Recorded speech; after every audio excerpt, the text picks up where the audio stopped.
Woi, woi, woi, woi. Tolong aku ya, tolong, tolong, tolong, tolong, tolong, tolong. Nah. Lah, kalah ham. Siapa tuh?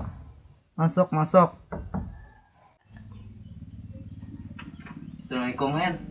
Waalaikumsalam. Ya, Ikam karik. Apabila Ikam datang? Iya Hen. Barusan pagi tadi aku datang. Nih, aku bawain oleh-oleh. Jih, ngapain tak? Aduh, saya bawa oleh-oleh gitu.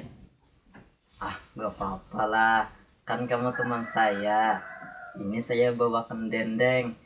Tadi saya lewat rumah makan Padang. Ih, dinding kah? Nyaman tuh berarti. Bukan Hen, bukan dinding, tapi dendeng. Kamu tahu nggak dendeng? Tahu ya, aku lawan dinding. Makanan yang paling nyaman di dunia tuh kalau khas Padang ujar orang tuh. Nah, tuh kamu tahu, tapi kamu bilangnya dinding. Aku bawanya dendeng loh, enak nih. Tahu ya, aku kepada nyaman. Dinding tuh dasar nyaman. Ah, kamu ini gimana sih Hen? Dendeng bukan dinding. Coba aku ajarin.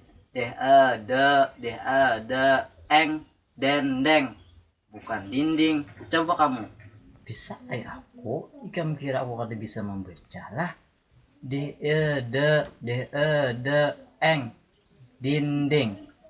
Tuh kan salah lagi. Kamu nyebutnya dinding lagi. Aduh, gimana ini? Coba sekali lagi aku ajarin. Eng dendeng. Coba kamu bilang seperti itu ya. Aku mau makan dendeng. Ayo ha. Aku mau hijau pulang nah. Eng dinding. Aku mau makan dinding. Duh kan salah lagi kamu bilangnya. Gelap. Nih makan dinding. Marah cuirik nih. Apa salah aku? Bujurnya aku menyambat dinding.